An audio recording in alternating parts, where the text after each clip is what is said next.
Saben bengi nek dhisik iya lho, nek saiki wis 3 sasi pisan kok lho. Yo nek dhisik sik saben bengi, Pak. Nek saiki wis tuwa iki 3 sasi pisan ora wis, Pak. Tembang diprotes lho. Lah yo urung karuan 3 sasi pisan nembangke niki lho, Pak. Oh iya. Nek dhisik saben bengi yo. Pak Lurah langsung bujeg ya karo Pak Dewan.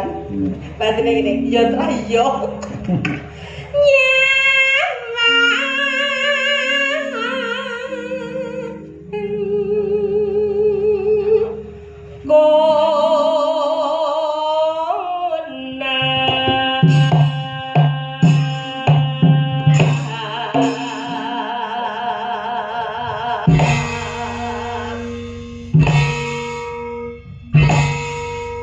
Krawitan iki nek wis madang karai. Seniman pilihan. Jos. Jos. Kompak. Slogane sempak teles. Aja purno lho, Guys. Semangat kompak anti lemes. Wah, Semangat kompak anti Saben lemes. aku mumbul mesti dijengglek. Madang karai. Kompak. Hebat. Kompak. Dangger kowe jengglek apa mumbul? Mesti dijengglek. Jengglek. Lho buktine ora enek kok pengrawit aras-arasen mongko pendak dina Pak Yoyo ki wayangan. Kaene. Nek tetep kompak. Kompak. Iki pengrawit ngene iki sing perlu diundake kesejahteraane Iya. iki. Kan kabeh iki. Lho, lah iya ngene. Sarjana seni. ora kompak, Rek. Nah, Ora kompak. yo biasane ngono kuwi, Pak. Penyusup iso ngono kuwi. Yen memajan hamong karo janur kuning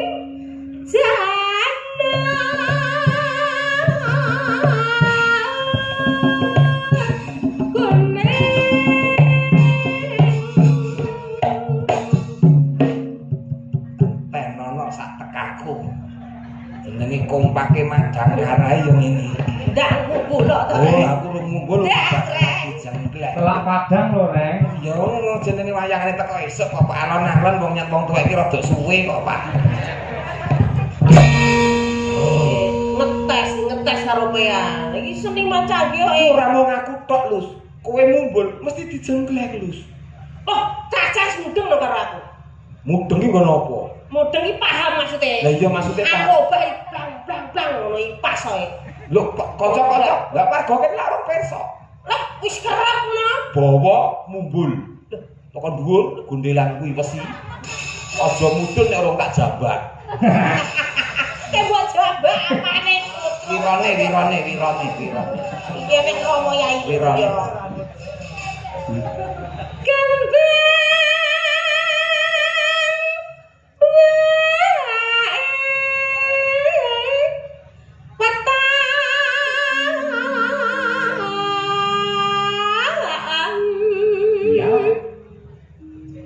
Kembang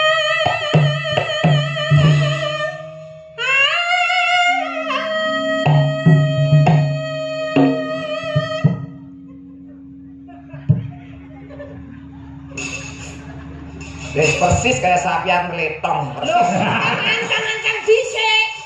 Ngono lho, meneh kode letong kok pangan kuwi letongku. Letong. Wong kreasine dhewe-dhewe ya, Mbak ya. Mungkin lho. Guna.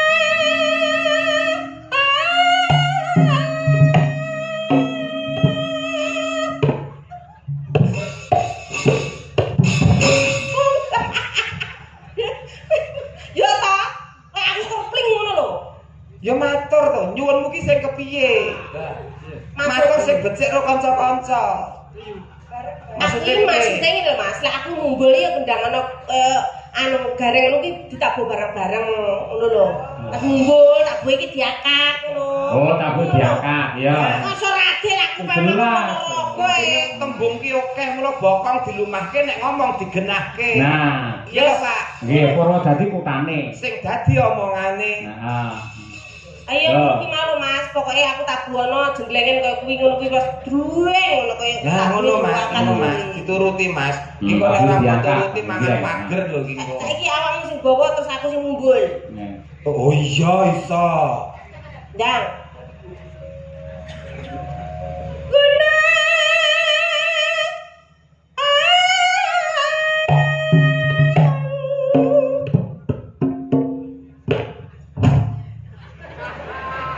Gak ngono kuwi dijemati. Jemati. Gak diangkat ning dhuwur ngono kuwi di. Maksudnya piye malah mau nito nek aku mumbul diangkat lak ngono to. Maksudnya diangkat ning dhuwur ditabuk siji-siji kaya awakmu mau lho. Tabuh siji-siji, oh sing jelas. Wis Untung, ya Pak balik. nuruti Tapi wong aku Ponorogo kok. nuruti wong mekrok yang ngene kok era. Pak No ijan gak sonet mbak aku dhewe lho Pak No. Cakno. Cak No langsung viral. Guna.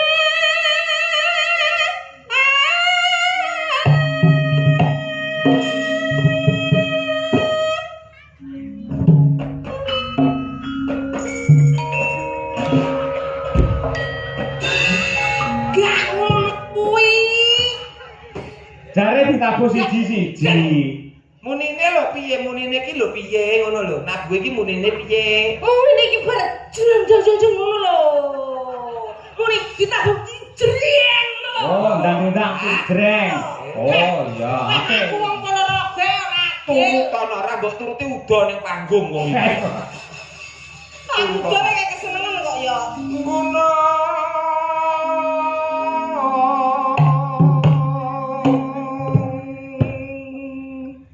Jreng.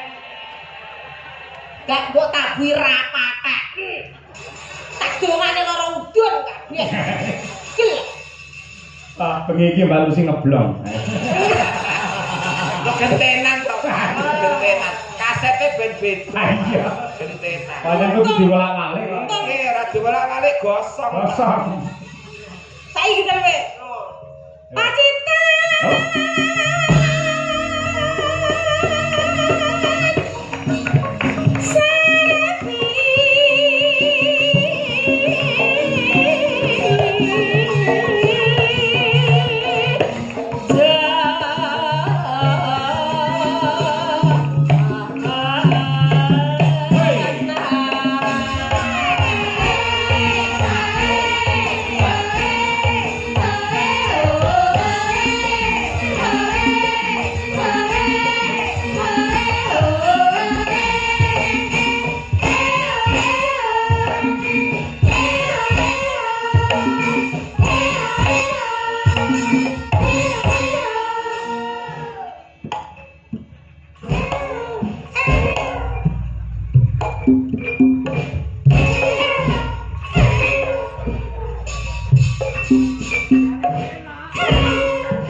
Lek kepenakan lali koncone. Iki wis ben to mumpung lagi iso.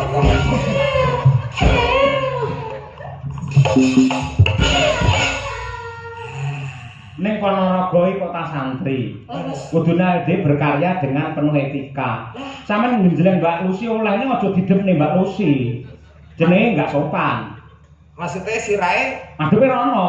oh, Oh, ngono kuwi aja langsung madhep rene. Ayo. kok ngadepe mriko kan ta? Nggih. Ngerti to, paham to? Aha. Oke, yo. Akhlakul karimah kudu dijaga. Iya, iya. Yo, ndeblak entak. Yo, Ji, rok lu.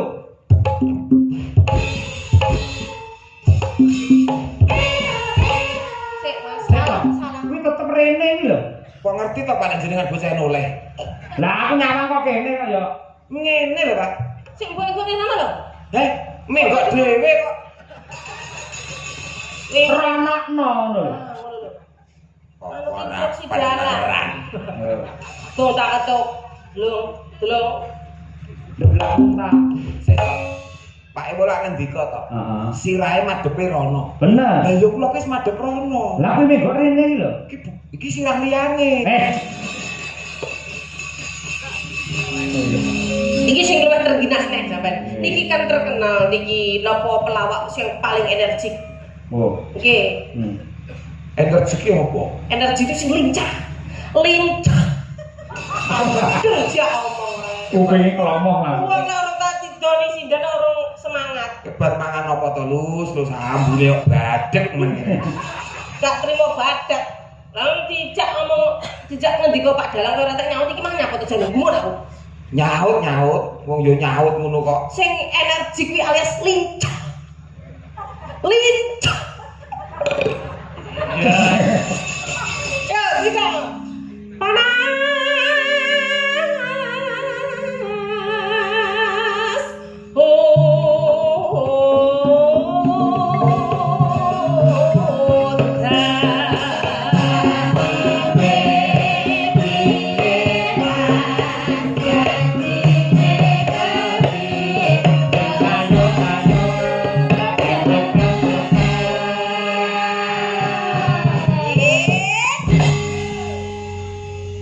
Para penonton ki ora wis biasa lek perjengkleng iki sak munggulan wis biasa. Pelawak-pelawak ini mumbul sampe 20 biasa. Lah terus piye? Siji ya apa sini-sini no makmu adoh kok pulang kono kok. Lah kudune kok wis piro? Lah ya sesuai sing ngabot cah 6 sigak jeng minimum 10. Jalukmu ping piro? 10. Tak turuti. Sapa ngerti iki permintaan terakhir. Sesuk sing nang awi ku ora 10 ngono lho Pak maksud iki. Awang maring tratap sampe ning ngendika ora. Sing nang awi sok ben iki cukup 5. Oh iya. 10 ta? Ayo. Dulang tak.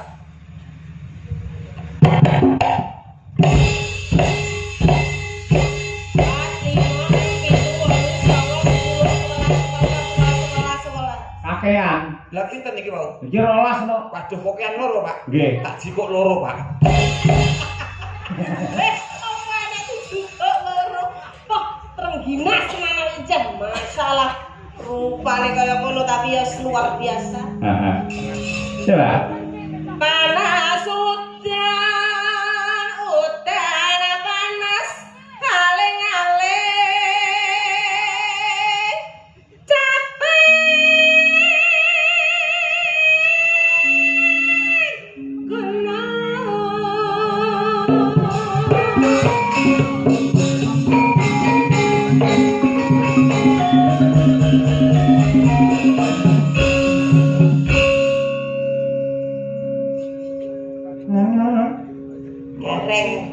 Aku. Nadyan wadon sarata Para suling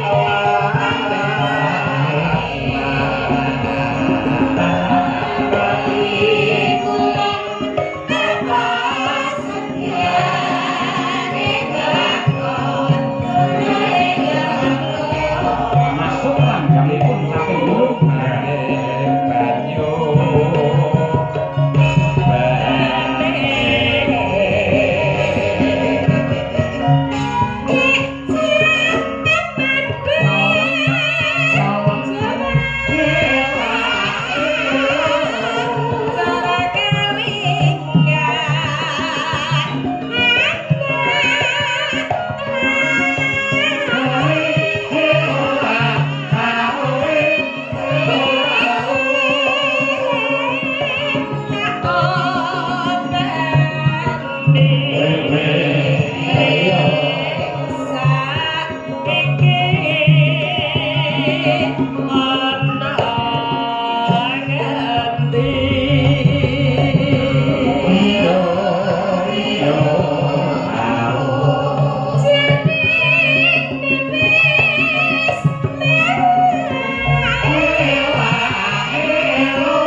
diberkahi Bapak Kapolsek Tasik kersa lenggan. Nggih, Bapak Daramil nggih. Masyaallah matur sembah nuwun. Mugi sehat panjang yuswanipun. Amin. Nggih.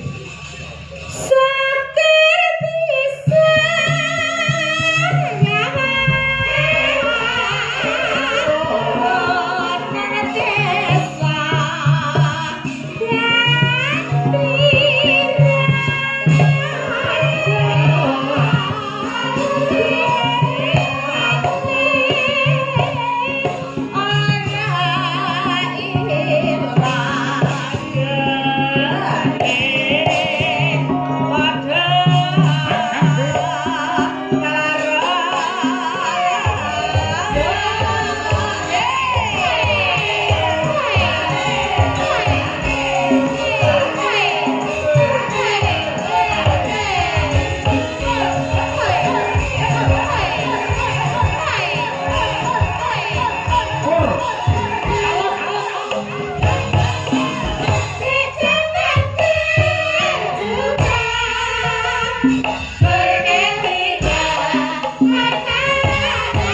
Terima kasih. Jawa sami-sami luar biasa. Nggih. Tembang menika kula wau diplaturaken dumateng para pepundhen kula, para guru-gurunipun, mbah kiyainipun anak kula pun Brahma Kesawa ingkang lenggah wonten ing Ngabar. Mbahe Brahma ya kuwi Mbah Kung Wahib, ya sing wis ngrengkuh Brahma kaya putune dhewe. Pak Jainul dimekaten wis kaya bapake Brahma dhewe teng mriki. Ugi Pak Nasrul lan sedaya kemawon Bu Maryam ingkang nyatanipun ya karo mblentah santri ning ya tetep tresna kali budaya. Ya, luar biasa. Wonten kata lupen ugi dumateng penggemar setia Ki Cahya Putati wonten channel YouTube kathah sanget ingkang rawuh dalem niki. Wah nggih. Nggih salam. Nggih. Kula menika dipun tenggani kalian anak kula lanang Mas Nanda menika mahasiswa isi Surakarta. Jurusan pedalangan sing sok ngasta wonten mriki Mbak Lucy, Mas Nanda niku. Oh, ngaten. Ndi butahe? Nggih. Mas Nanda ndi? Ndele. Oh, nggih. Oh niku nggih. Wis tau dijak. Blas. Nggih, siap kathah mriki dalang muda luar biasa. Nggih, leres. Yang pernah meraih beberapa prestasi juga.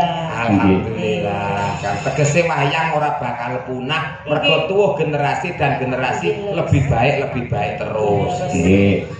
Menika wonten nawala saking pepundhen kula Bapak Haji Suli Daim MM, Wakil Ketua Komisi E, Wakil Ketua Fraksi PAN ingkang ngersakaken lelagon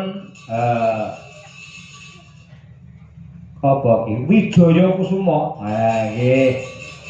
Wijaya Kusuma. Nggih. Tapi golekne kanca Mbak Lucy. Oh nggih, kita ayo-ayo, Pak.